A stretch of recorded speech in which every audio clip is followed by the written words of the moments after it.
Abra sua Bíblia em segundo livro de Crônicas, capítulo 20. Segundo livro de Crônicas, capítulo 20, nós vamos ler dos versos de 1 a 17. Segundo Crônicas, 20, de 1 a 17. Mesmo assentados, mas reverentes, leiamos a palavra do Senhor.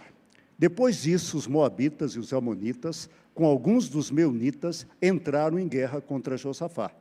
Então informaram a Josafá: um exército enorme vem contra ti de Edom, do outro lado do Mar Morto. Já está em Hazazon-Tamar, isto é, em Gedi. Alarmado, Josafá decidiu consultar o Senhor e proclamou um jejum em todo o reino de Judá. Reuniu-se, pois, o povo, vindo de todas as cidades de Judá, para buscar a ajuda do Senhor. Josafá levantou-se na Assembleia de Judá e de Jerusalém e no templo do Senhor, na frente do pátio do povo novo, e orou: Senhor, Deus dos nossos antepassados, não és tu o Deus que estás nos céus? Tu dominas sobre todos os reinos do mundo. Força e poder estão em tuas mãos e ninguém pode opor-se a ti. Não és tu o nosso Deus que expulsaste os habitantes dessa terra perante Israel, o teu povo, e a deste para sempre aos descendentes do teu amigo Abraão? Eles a têm habitado e nela construíram um santuário em honra ao teu nome, dizendo: se alguma desgraça nos atingir, seja o castigo da espada, seja a peste, seja a fome, nós nos colocamos na tua presença diante deste templo, pois ele leva o teu nome, e clamaremos a ti em nossa angústia, e tu nos ouvirás e nos salvarás. Mas agora aí estão os amonitas, moabitas e os habitantes do monte Seir, cujos territórios não permitisses que Israel invadisse quando vinham do Egito. Por isso, os israelitas se desviaram deles e não os destruíram. Vê agora como estão nos retribuindo ao virem expulsar-nos da terra que nos destes por herança. Ó nosso Deus, não irás tu julgá-los? Pois não temos força para enfrentar esse exército imenso que vem nos atacar. Não sabemos o que fazer, mas os nossos olhos se voltam para ti. Todos os homens de Judá, com suas mulheres e seus filhos, até os de colo, estavam ali em pé diante do Senhor. Então o Espírito do Senhor veio sobre Jaziel, filho de Zacarias, neto de Benaia, bisneto de Jeiel e trineto de Matanias, levita descendente de Asaf, no meio da assembleia. Ele disse: escutem todos os que vivem em Judá e em Jerusalém, e o rei Josafá. Assim diz o Senhor: não tenham medo, nem fiquem desanimados por causa desse exército enorme, pois a batalha não é de vocês, mas de Deus. Amanhã desçam contra eles. Eis que virão pela subida de Ziz, e vocês os encontrarão no fim do vale, em frente ao deserto de Jeruel. Vocês não precisarão lutar nessa batalha. Tomem suas posições, permaneçam firmes e vejam o livramento que o Senhor lhes dará. Ó Judá, ó Jerusalém, não tenham medo, nem desanimem. Saiam para enfrentá-los amanhã, e o Senhor estará com vocês. Vou ler até o 20. Josafá prostrou-se rosto em terra, e todo o povo de Judá e de Jerusalém prostrou-se em adoração perante o Senhor. Então, os levitas, descendentes dos coatitas e dos coreitas, levantaram-se e louvaram ao Senhor, o Deus de Israel, em alta voz. De madrugada, partiram para o deserto de Tecoa, e quando estavam saindo, Josafá lhe disse: escutem-me, Judá e povo de Jerusalém. Tenham fé no Senhor, o seu Deus, e vocês serão sustentados. Tenham fé nos profetas do Senhor, e vocês terão vitória. Obrigado, Senhor, pela Tua palavra. Tua palavra é viva, real e eficaz. Obrigado, Senhor, porque nela encontramos conforto e confronto. Obrigado, Pai, porque o livramento sempre vem do Senhor. Dá-nos, ó Pai, essa consciência. Dá-nos, ó Pai, essa disposição para entender que a força não está em nós, a força é do Senhor. Pai, que o Teu Espírito Santo tenha total e inteira liberdade de falar conosco nessa noite. Fala, Pai, te pedimos no nome de Jesus. Amém, amém e amém. O capítulo 20 de 2 Crônicas, ele relata a vitória do povo de Deus, comandada pelo rei Josafá. E é interessante vermos isso. Certo dia, o rei Josafá, ele recebe uma mensagem e dizem a ele, olha, um grande exército está vindo contra você. E esse exército é o exército dos Moabitas e dos Amonitas. Isso para Josafá foi, digamos assim, um tapa na cara. Por quê? Quando os israelitas vieram do Egito, Deus falou para eles que era para se desviar da terra dos Amonitas, da terra dos Moabitas, porque eles eram parentes. Eles eram parentes. Os Moabitas são filhos de Moabe. Os Amonitas são filhos de Ben-amim. Moabe e Ben-amim são filhos de Ló. Lembra quando Ló teve os filhos com as duas filhas? Foram esses dois rapazes. Então, eles eram parentes de Abraão. Eles eram, Ló era sobrinho de Abraão, então eles não eram da promessa, mas eram parentes. Por isso, Deus falou para eles que não era para invadir aquela terra, que não era para mexer com aquele povo. Eles se desviaram, e agora é esse povo que vem atacar Judá. E é interessante que eles vêm com um grande exército. E aí, Josafá, ele tem diante de si um grande problema. Um exército enorme vem contra ele e o seu exército não é tão grande e é despreparado. E aí, o que fazer? O que fazer? Eu gosto de ver a reação do rei Josafá. Primeiro, Josafá decidiu consultar ao Senhor. Ele viu que ele não tinha como vencer aquele inimigo e o que ele faz? Ele consulta ao Senhor. Ele proclama um jejum e ele faz esse jejum na porta do templo. Ele e todo o povo de Jerusalém e todo o povo de Judá. Eles jejuam pedindo a ajuda do Senhor. E é interessante que Josafá, ele faz uma oração, e nessa oração de Josafá tem 3 pontos que são uma confissão solene de incompetência e dependência. Primeiro, ele fala para Deus, Senhor, nós não temos forças. Primeira declaração. A segunda declaração, Senhor, nós não sabemos o que fazer. E a terceira coisa que ele diz é a declaração de dependência. Mas os nossos olhos se voltam para ti.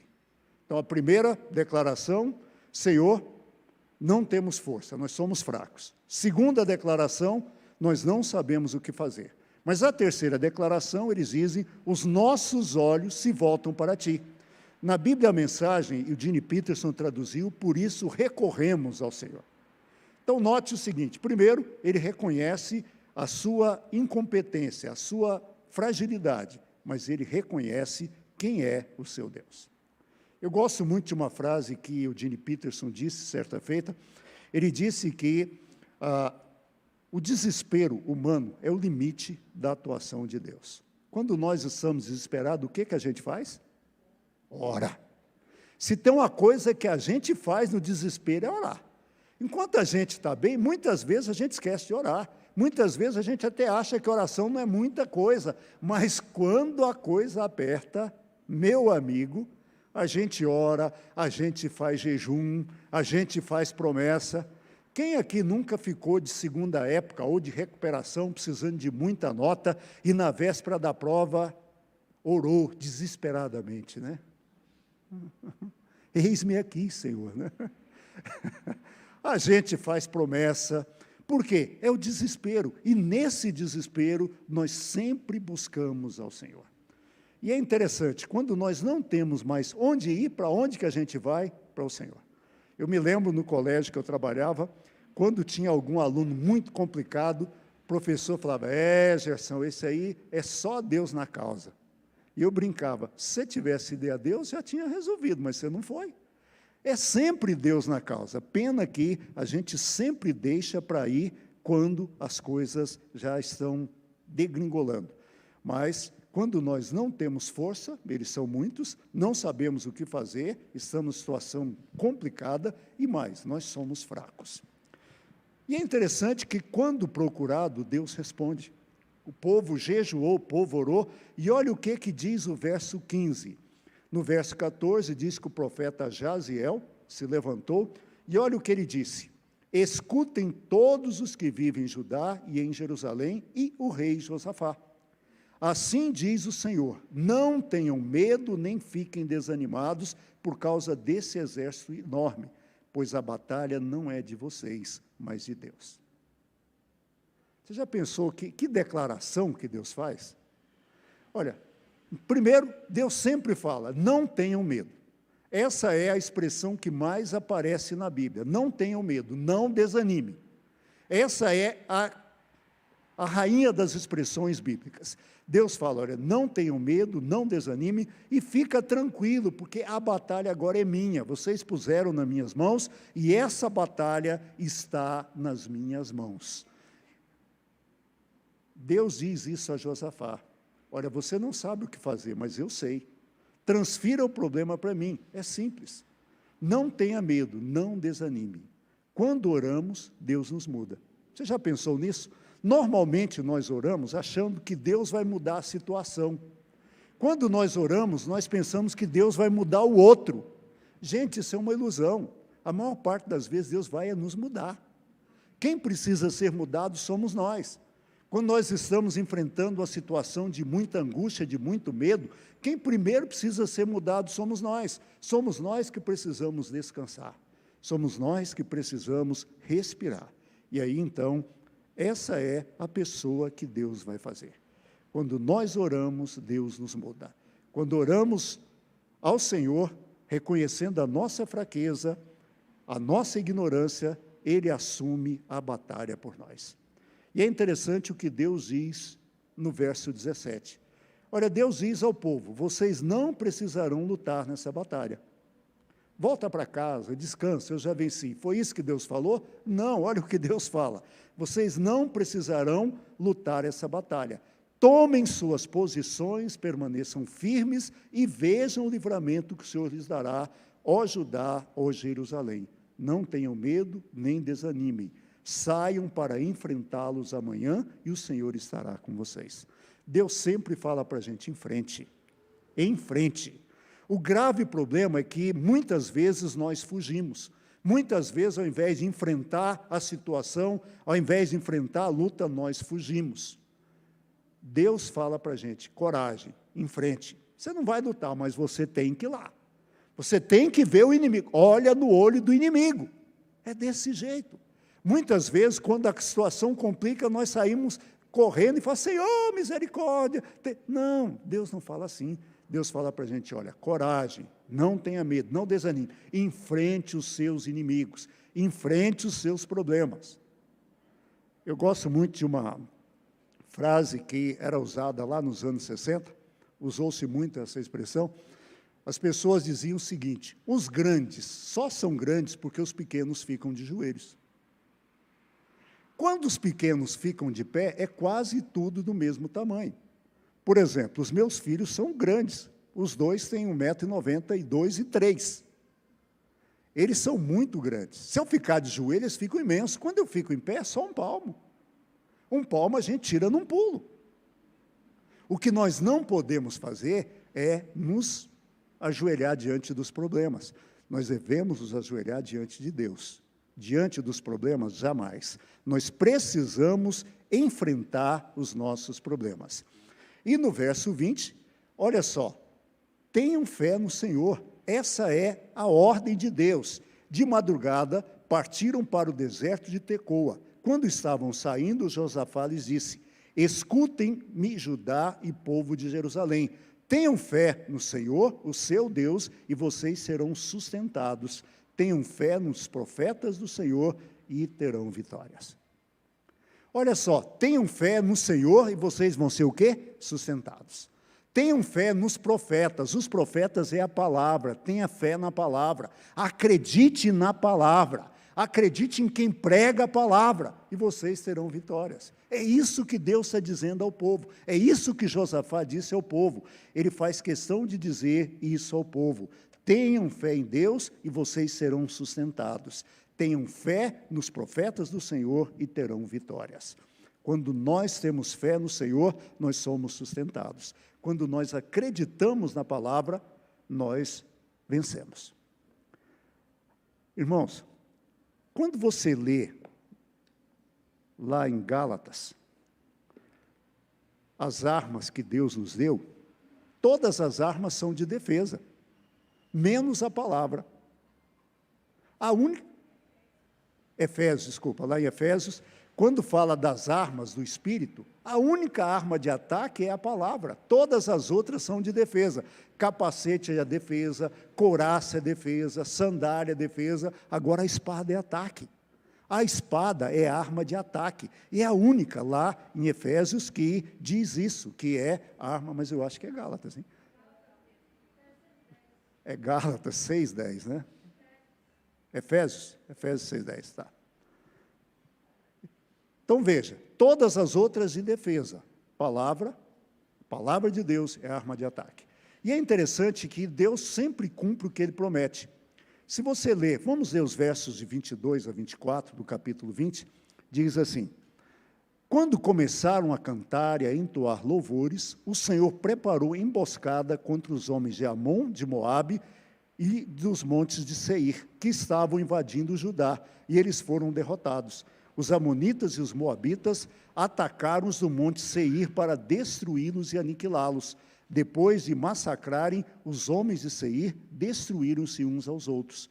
Quando os homens de Judá foram para o lugar onde se avistava o deserto e olharam o imenso exército, viram somente cadáveres no chão. Ninguém havia escapado. Amém? Deus prometeu que ia lutar, e quem lutou? Deus. A vitória foi do povo, a vitória foi de Deus? A vitória foi de Deus. Sempre a vitória é de Deus.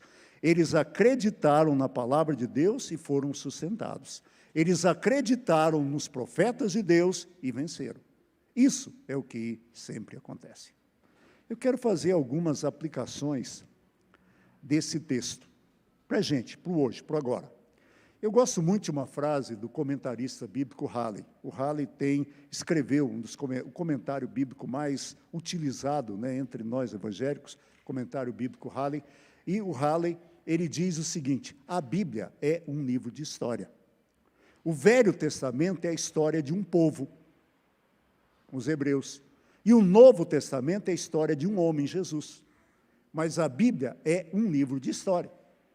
E a Bíblia sendo um livro de história, é interessante vermos que estas histórias, elas foram escritas para servirem para a nossa edificação. Quando nós lemos o que Deus fez com Josafá, ele não mudou, ele faz hoje. Quando nós vemos o que Josafá fez, é o mesmo que nós devemos fazer hoje.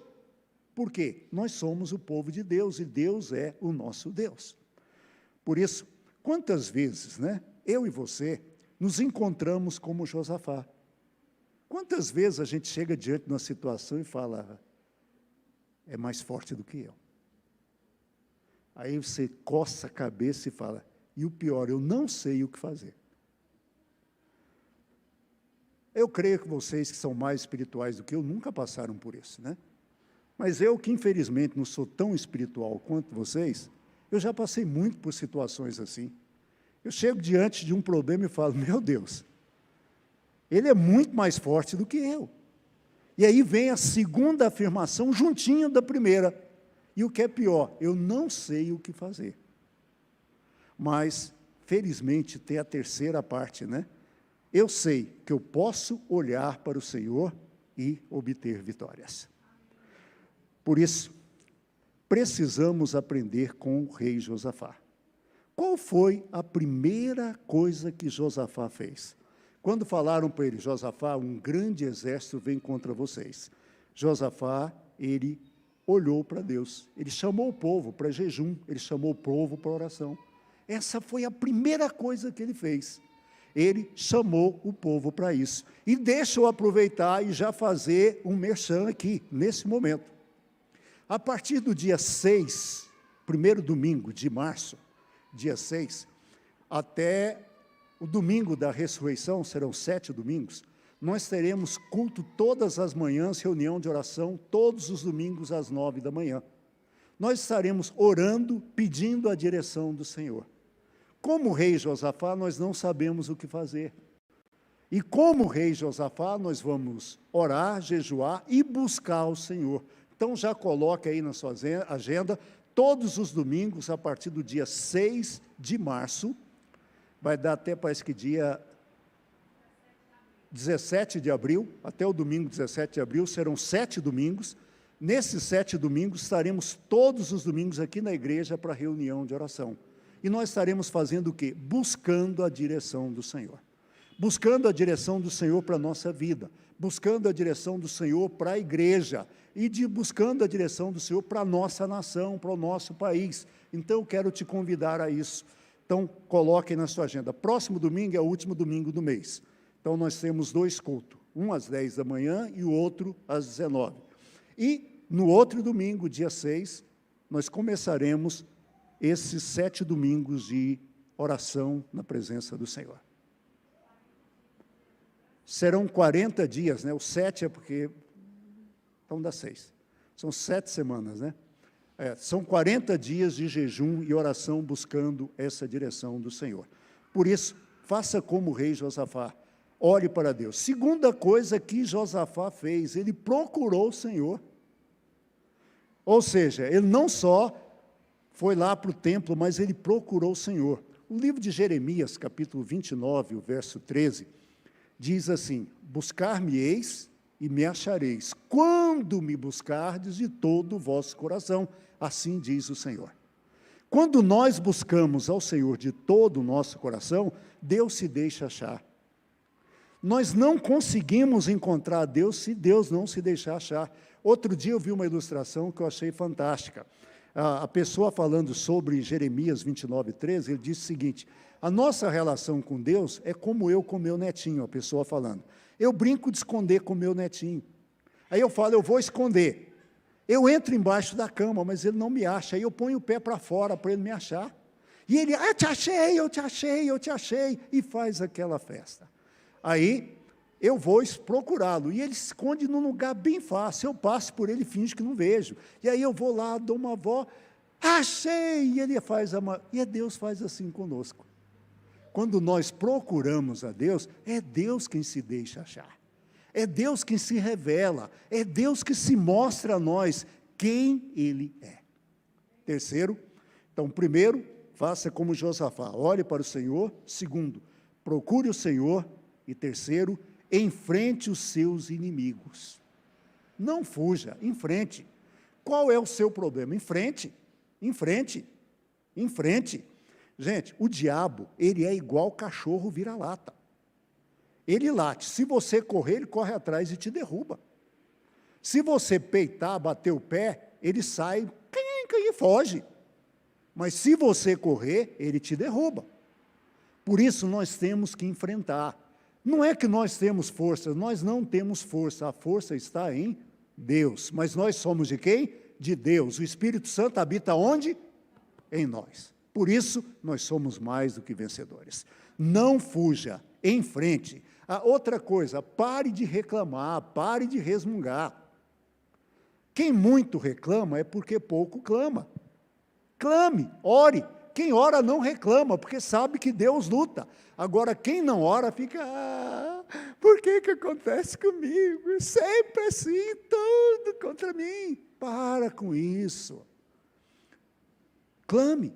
Põe o joelho no chão, ora e fala, Senhor, está difícil, eu não consigo, eu não tenho força, eu não sei o que fazer, mas Senhor, eu estou aqui, eu estou recorrendo ao Senhor. Então, por isso, enfrente os seus inimigos, sempre, sempre, ponha-os para correr, não corra deles. Quarto, tenha fé em Deus e tenha fé na palavra de Deus. Tenha fé em Deus e ela te sustentará. Tenha fé na palavra de Deus e você será mais do que vencedor. Amém? Amém? Amém. É isso que precisamos fazer.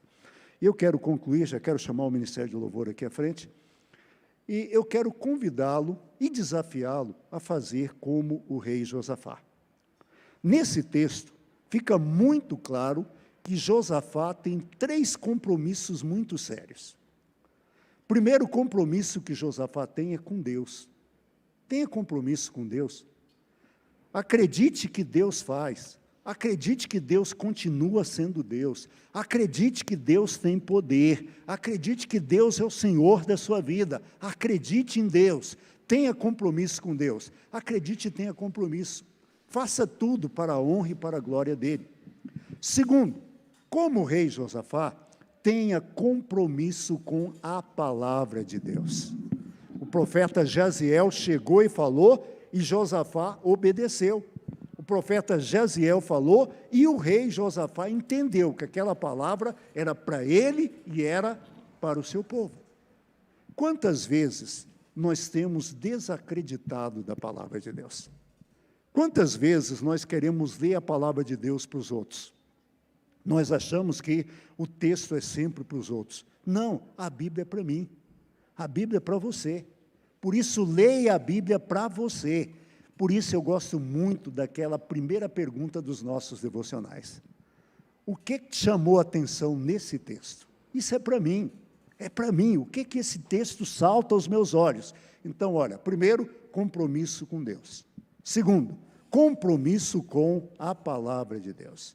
E o terceiro compromisso que Josafá tinha era o compromisso com a casa de Deus. Ele fez o jejum onde? No templo. Ele fez o jejum na casa de Deus. Precisamos ter compromisso com a casa de Deus. Irmãos, igreja não salva ninguém. Já falamos isso aqui até ficar rouco. Só quem salva é Jesus. Mas a igreja é lugar de santificação. A igreja é lugar de incentivo, é lugar de estímulo.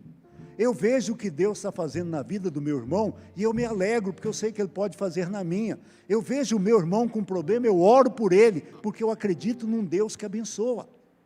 Então tenha compromisso com a igreja, tenha compromisso com a igreja, ame a sua igreja. Muitas vezes nós agimos com a igreja como o irmão mais velho do filho pródigo. Ah, aquele povo lá da igreja. Não, não, é aquele povo lá da minha igreja. É aquele povo lá da minha casa. É a minha casa, a igreja é a minha casa, a igreja é a minha família. Precisamos ter esse compromisso com a igreja. E o último compromisso que é 4, né? É o compromisso com a transformação do mundo. Josafá estava preocupado com ele estava preocupado com a sua nação. E nós precisamos ter esse compromisso também. Então eu quero desafiá-lo a isso. Não sei como você está. Não sei qual problema você está enfrentando. Mas eu quero te dizer uma coisa. Primeiro, não desanime, nem tenha medo. Ore para o Senhor. Você pode dizer, o problema é maior do que eu não sei o que fazer, mas nunca se esqueça da terceira frase. Olhe para o Senhor. Recorra ao Senhor. Acredite no Senhor e você será sustentado. Acredite na palavra do Senhor e você obterá vitória. Amém?